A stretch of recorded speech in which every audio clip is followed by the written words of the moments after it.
A whistler.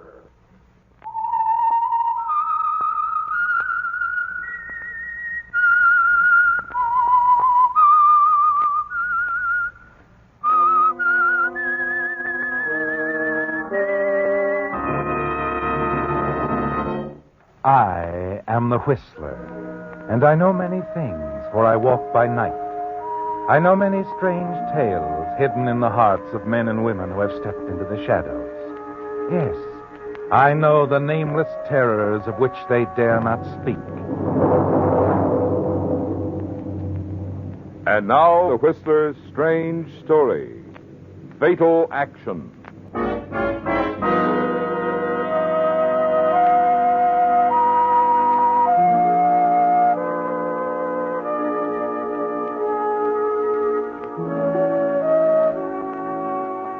It happened suddenly. The motor ship came swiftly out of the fog bank, struck the offshore reef with a grinding crash. The startled crew yelled impulsive directions at each other as the sea poured through the gaping wound in the ship's hull. She heeled over fast, doomed, and everyone on board knew it. Most of all, Captain Ernie Hill knew it, as he snapped his orders with machine gun precision. All hands, prepare to abandon ship! Load the lifeboat, He rushed from the bridge rail, dropped to the quarterdeck, and continued barking orders. There was excitement, yes, but a minimum of confusion before the lifeboats swung out on their davits, dropped neatly into the sea, and began to pull safely away with their loads of men.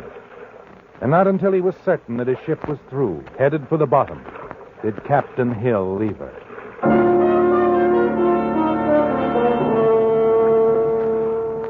Moments later, standing in the lifeboat, he watched in silence until his ship upended and her bow disappeared beneath the waves. He shook his head. Gone. She's gone. Not much you could have done about it, Captain. Company will be satisfied you got everybody off. Yeah, I don't know. It's rotten luck. This isn't the first ship I've lost this way. And the whole cargo. It could have happened to anybody, Captain. A lot of uncharted reefs all around here. Yeah, I guess so. I just hope the company sees it that way.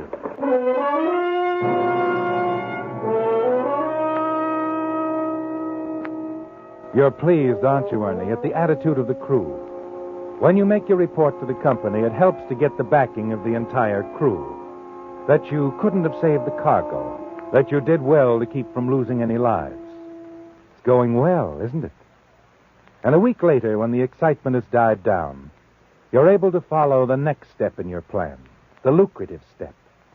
You sell the cargo everyone thinks was lost with the ship, but which was never put aboard in the first place.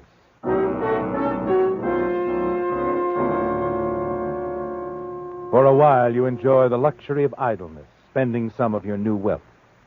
Then, after a few weeks, you're assigned to a new motor ship, an inter-island cargo boat, the Prowler. And for 3 months, you're an exemplary captain. Not a single misstep on your part. Then one day, 3 months later, at anchor in Rangoon, you're alone in your cabin when the door opens abruptly and someone steps in. Hello, darling. Lucille! Glad to see me here? Oh, glad. You bet I'm glad. Oh, come here. Let me take a look at you. You come here. I've traveled a long ways. The same old Lucille. Not quite the same, Ernie. No, that's right. You looked me up. Came after me. That's a change. Oh, you look swell, baby. Real good. Well, what are we waiting for anyway? Come here. Ernie, I have missed you, darling. Oh, I've missed you. You wouldn't think of writing. Right? Where, Lucille, and why? I know you. When you say you want to think something out, well, that's the way it is. You do know me, don't you? Yeah, skip it. You're back. Yeah.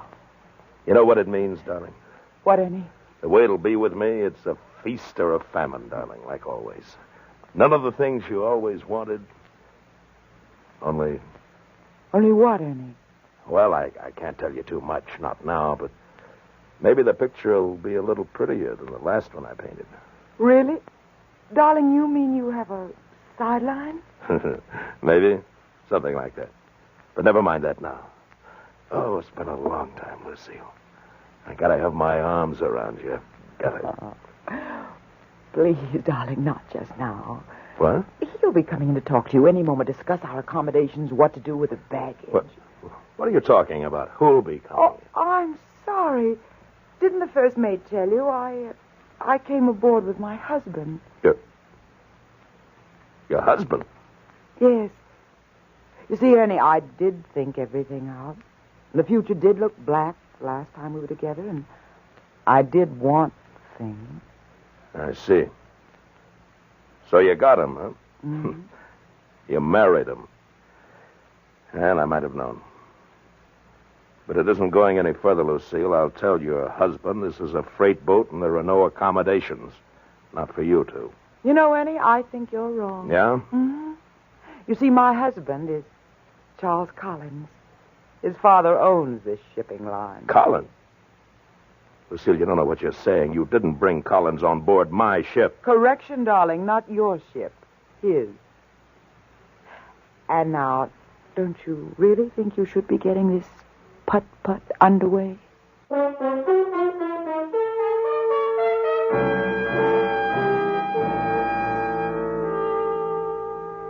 It's a terrible shock, isn't it, Ernie? Lucille came back to you, yes, but with a husband, Charles Collins, a man whose father owns the Inter-Island Boat Company you work for. And in spite of your protests, they're going to sail with you. You've got to meet him cordially, laugh, try to bluff your way through. You chat with him near the aft rail as the prowler moves out from the pier at Rangoon. Underway at last, eh, Captain? I'm going to enjoy this trip. I've had little chance to talk to you, Mr. Collins. Oh, not Mr. Collins. Make it Charles, eh? Okay. I'm ashamed of busting in on you, insisting on going along. Should have cabled, I suppose, or written, but this wife of mine, Captain. Oh, that's all right. I understand. She wanted a sea voyage, and when she insists upon something... Talking about me, Charles? Oh. Well, you were in the cabin, Lucille. Captain, I understand you're acquainted with my wife. Yes. We're acquainted. My favorite captain. You'll like him, Charles. You'll find he's very conscientious. Dad must know a good man when he sees one. All the trouble he has running this line. Oh, your father's all right. He knows his business. Yes, I suppose. Well, if you'll excuse me, I'll start unpacking. See you in the cabin, Lucille. In a few minutes, Charles. Stop in for a drink before dinner, Captain. Thanks. I might do that. Lucille, I wish I hadn't brought him on board this ship. Worried, Captain? Maybe. About the sideline you mentioned. That has nothing to do with this boat. Oh? I thought it had to do with all the boats you command. What are you driving at, Lucille? You don't know? I'll enlighten you, darling. Your last ship, the one that struck a reef and sunk. That wasn't an accident, Ernie. No? No. You had to sink that ship to cover up the fact that our hull was full of cheap ballast that you'd hijacked the cargo. Oh, now, wait a minute. You wait a minute, Ernie. I happen to know the facts. What I don't know is what happens next. Since it's too soon for another shipwreck, what are you smuggling, darling? What port do we put into in the dead of night? What's the signal, the arrangement? And most important, how much is the payoff? You're out of line, Lucille. Way out of line. Oh, no, darling. I know all about it. Every detail, except perhaps what you're smuggling. Something small, easy to handle, I'll bet. What is it? Jade? Ivory? Diamonds? Dope, maybe. You've been reading dime novels, Lucille. You better close the book right now. No, darling. Remember George? George Adams? Mm-hmm. Your old shipmate when you were skipper of the Asaga Maru. What about him? You haven't seen him. George is in prison. I know. And very lonely, too. The prisons do have visiting days. You went to see George Adams? Several times. I even told him some little white lies, just to make him feel better. I believe I said, I'll wait for you forever, Georgie. Why, you cheap Please, darling. Charles just might be watching from the cabin. What do you want? What are you after, Lucille? Half, my precious? 50-50 of the proceeds of your sideline. You're being pretty foolish, Lucille. If I had anything planned, do you think I'd go ahead with it with your husband on board? Oh, I can keep him busy. And you have got something planned, haven't you? Maybe. Yeah. Maybe somebody's going to meet us at a certain dock. Well, they still can, darling. I'll have Charles go ashore with me. I'll keep him away. No. No dice, Lucille. You spoiled it for us. The whole deal's off. No, Ernie. My captain. Whatever the deal is, it's very much on. You're not backing out of anything. I'll see that you don't.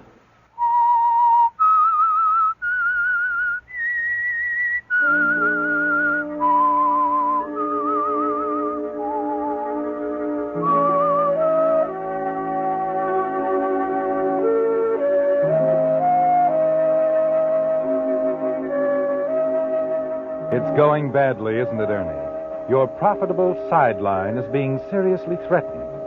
Until now, you've had it all to yourself.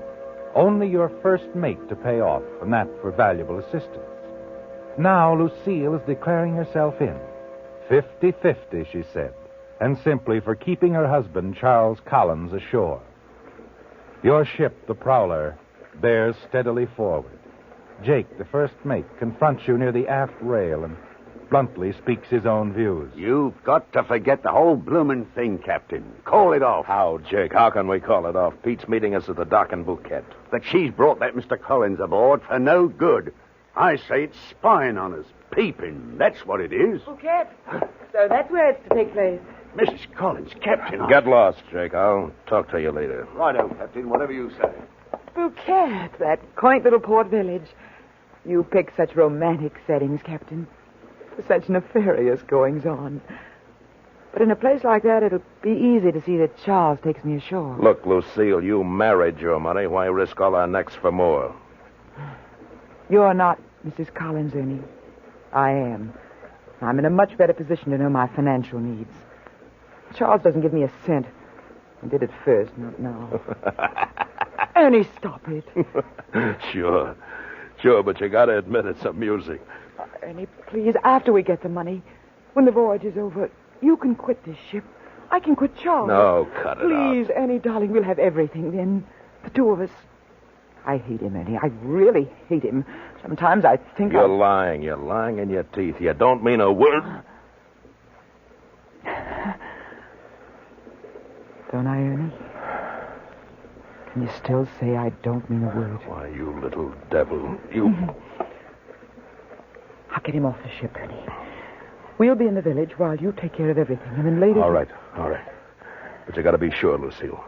Get him off early. Right after we dock. In Bouquet.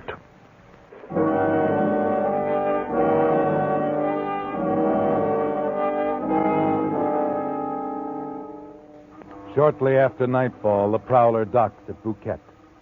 Standing at the ship's rail with the mate, you watch the crew scramble ashore. You wait, your eyes glued to the door of the Collins cabin. Finally, it opens.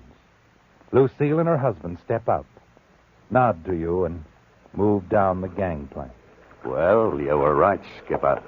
She's kept her end of the bargain. Sure, I told you there was nothing to worry about. Coast is clear now. Good. I'll go down to the dock. Pete should be there by now. We'll get this thing over with. Need any help carrying it, Captain? When it's jade the quality of this stuff, it doesn't take much of a load. Now go on below and get ready to go ashore and celebrate. I'll be right back. Righto, Captain.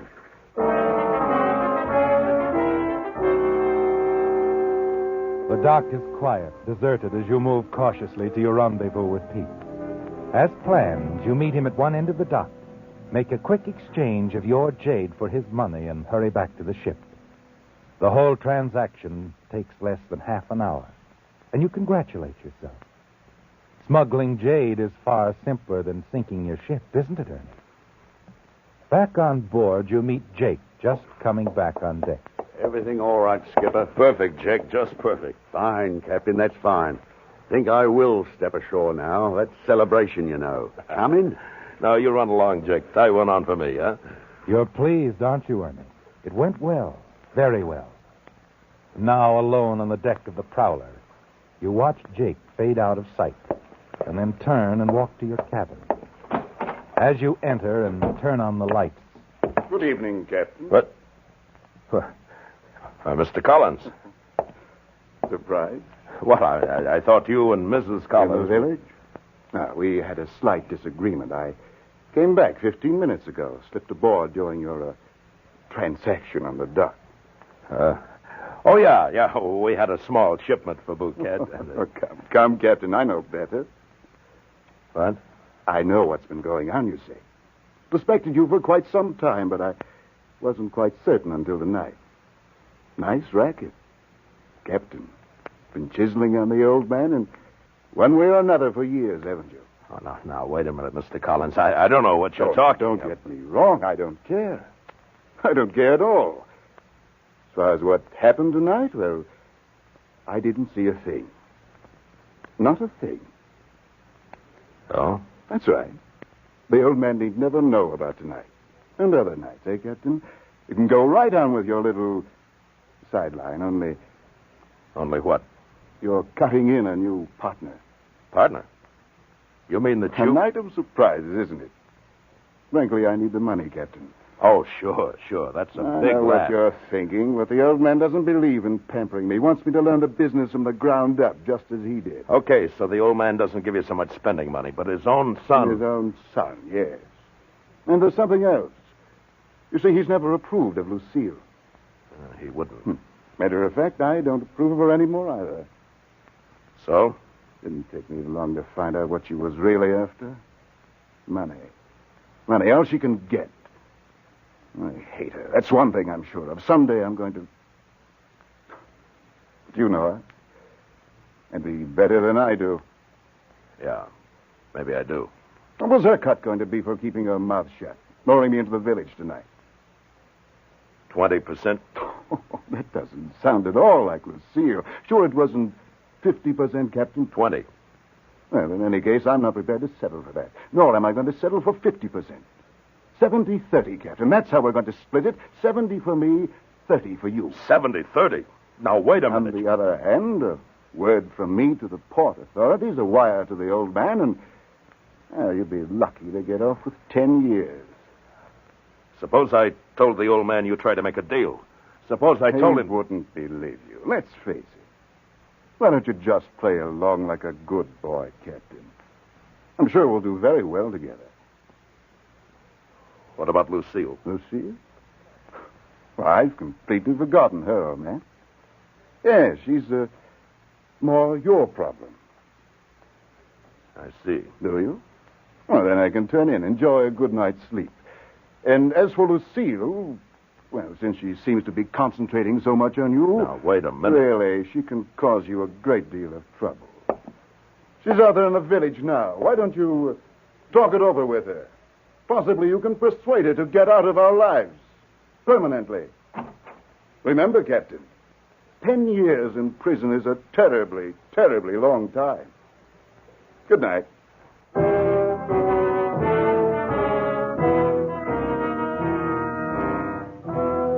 10 years, Ernie.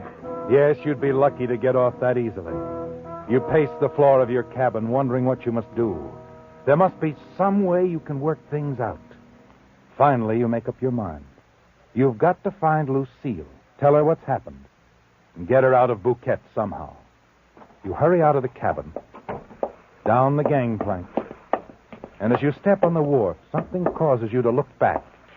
And there, standing at the ship's rail, Collins, a grin on his face. Good hunting, Captain. Good hunting.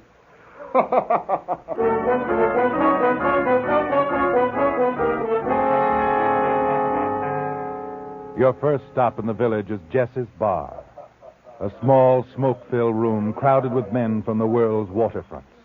Well, if it ain't the skipper himself. Hello, Ernie, me lad. Hello, Jess. Sit down. Have a drink with old Jess. Next time, I'm looking for somebody. Well, she ain't here. What? It's a dame, ain't it? Sure. Well, I ain't seen the kind you'll be looking for. Not in here, I ain't.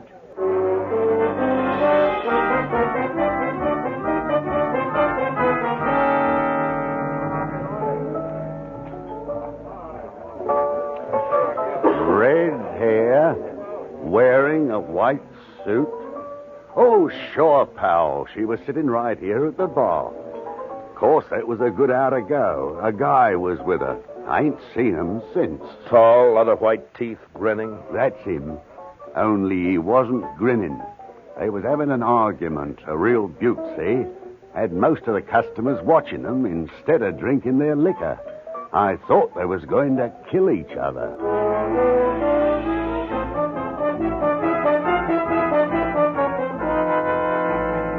Your next stop is the Paradise Cafe, but Lucille isn't there. Then you try the Dutchman's Bar. After that, the Blue Whale, the Seaman's Club, but she's nowhere to be found. 2 hours have gone by, Ernie, and you're certain now that she's gone back to the ship. You're about to turn back yourself when you finally see her sitting in a booth at Jin Lee's place. But there's someone with her, isn't there, Ernie? You recognize him as Frank Quinlan, the skipper of a small inter-island ship. You stand at the door, puzzled. See her hand him some money. Then she gets up. You step back out into the street and wait in the shadows. Lucille. What? Oh, it's you, Ernie. I was just on my way back to the ship. What are you doing here? Collins. He's on to us, sweetheart. Knows the whole thing. Come on, let's find a nice, quiet place where we can talk. You grab her arm, tell her what's happened as you hurry along the darkened street. You walk a long way till you find yourself on a lonely stretch of road, a good mile from the dock where the prowler is tied up. It's quiet and deserted. This is a desolate place. I wasn't paying any attention to where we were walking. We better turn back, head for the boat, huh? This is as far as we go, Ernie. What? I knew where we were walking. This will do fine right here. What's the idea of the gun? My gun? The idea is I want you to hand over that money, the payoff. I want it, Ernie, all of it. Oh. So that's it, huh? That's why you were having that little chat with Quinlan. You saw me? You're grabbing the dough and he's getting you out of here. That's right, and you're not going to be around to tell anyone about it, Ernie, darling. I'm sorry it had to turn out like this. I really am. Oh, yeah, sure. You... Huh. Now, baby, now I've got your gun, and I like it that way better. Ernie, don't be a chump. No, I won't, baby. Not anymore.